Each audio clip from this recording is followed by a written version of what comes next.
അടുത്ത മുഖ്യ പ്രഭാഷണമാണ് doctor TP. Sasikumar.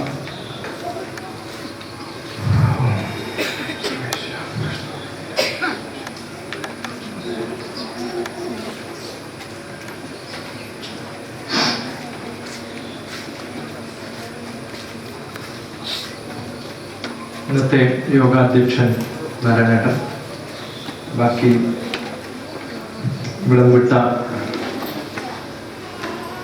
സമാരാധ്യരായ ഗുരുജനതുല്യരായ രാഷ്ട്രീയ, സാമൂഹിക, സാംസ്കാരിക രംഗങ്ങളിലെ പ്രഗത്ഭ വ്യക്തികൾക്കും എൻ്റെ സഹോദരി സഹോദരന്മാർക്കും നമസ്കാരം. ഈ എൻ്റെ നാട്ടില് കണ്ണൂര് വന്ന് പ്രഭാഷണം നടത്തുന്ന വളരെ താല്പര്യമുള്ളൊരു വിഷയമാണ്. പല വർഷങ്ങളായിട്ട് മുനീശ്വരൻ കോവിലിൽ അവിടെ ഇവിടെയൊക്കെ ആയിട്ട് വരാറുണ്ട്. അതുപോലെ മഹാഗണപതി ഹോമ യജ്ഞ പരിപാടികൾ നടന്ന സമയത്തും അവിടെയും ആദ്യത്തെ പ്രഭാഷണം എൻ്റെതായിരുന്നു. കേരളത്തിൽ അങ്ങോളം ഇങ്ങോളം യാഗങ്ങളും യജ്ഞങ്ങളും നടക്കുമ്പോൾ പലപ്പോഴായിട്ടും ഇതിലൊക്കെ പങ്കുകൊള്ളാനുള്ള ഭാഗ്യവും ഉണ്ടായിട്ടുണ്ട്. എന്തായാലും മന്ത്രിയായും MP ആയും ഒക്കെ ഇരുന്ന ഒരാള് ഇത് ഇനോഗ്രേഷന് വരുന്നത് തന്നെ വലിയ ഭാഗ്യമാണ്. അദ്ദേഹം അത്ര വൈകി വന്നാൽ. കാരണം ഈ നാട് ഇന്ന് മന്ത്രം പഠിച്ചവൻ തന്ത്രിയും തന്ത്രം പഠിച്ചവൻ മന്ത്രിയും ആവുന്ന കാലമാണ്. നല്ല തന്ത്രം പഠിച്ചാൽക്ക് മാത്രമേ. ഞാൻ എൻ്റെ ഗുരുവിനെ കുറിച്ച് പറയുമ്പോൾ പറഞ്ഞു, ഞാൻ തന്ത്രം പഠിച്ചത് KPC അനുജൻ ഭട്ടതിരിപ്പാടിൻ്റെ അടുത്തുനിന്നാണ്. അദ്ദേഹത്തിൻ്റെ ഒരു പുസ്തകമുണ്ട്, തന്ത്ര സമുച്ചയം.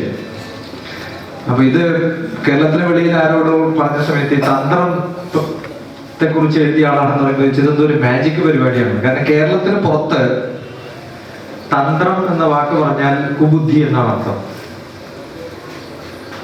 ഈ ആൾക്കാരെ പറ്റിക്കുന്ന പരിപാടി. യൂറോപ്പിലൊക്കെ പോയി കഴിഞ്ഞാൽ ബ്ലാക്ക് മാജിക് ആണ്, അതാണ് തന്ത്രം. ഇപ്പം ചില രാജ്യങ്ങളിൽ പോയി കഴിഞ്ഞാൽ തന്ത്രം എന്ന് പറഞ്ഞാൽ സെക്സ് ആണ്. ഇപ്പൊ കേരളത്തിലെ രീതികളും കേരളത്തിന്റെ ചാതുര്യതയും വളരെ വ്യത്യാസമുണ്ട്. ഒരു കാലത്ത് തളിപ്പറമ്പ് മുതൽ പെരുവനം വരെ, തൃശ്ശൂരിനടുത്തുള്ള പെരുവനം വരെയുള്ള ഗ്രാമങ്ങളായിരുന്നു തന്ത്രത്തിന്റെയൊക്കെ ആസ്ഥാനം. ഞാൻ എൻ്റെ ഗുരുവിനെ കണ്ടു പരിചയപ്പെടുന്ന കാലത്ത് അദ്ദേഹം പെരുവനത്താണ്. പെരുവനം തൃശ്ശൂരിനടുത്ത് ചേർപ്പിനടുത്തുള്ള ഒരു സ്ഥലമാണ്. ഒരു ഭഗവതി ക്ഷേത്രം ഉണ്ടാണ്.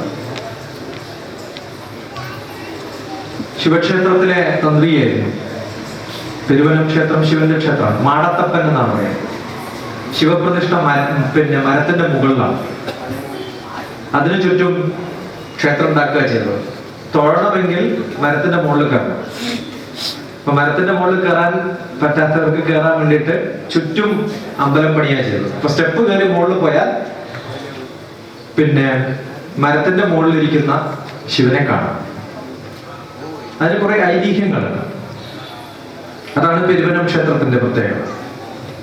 ഞാൻ കണ്ണൂരുകാരനാണെങ്കിലും കൂടുതൽ 10-25 വർഷമായിട്ട് ജീവിക്കുന്നത് തൃശ്ശൂരുകാരനാണ്. തൃശ്ശൂർ ഇരിങ്ങാലക്കുട ഭാഗത്താണ് ഞാൻ താമസിക്കുന്നത്.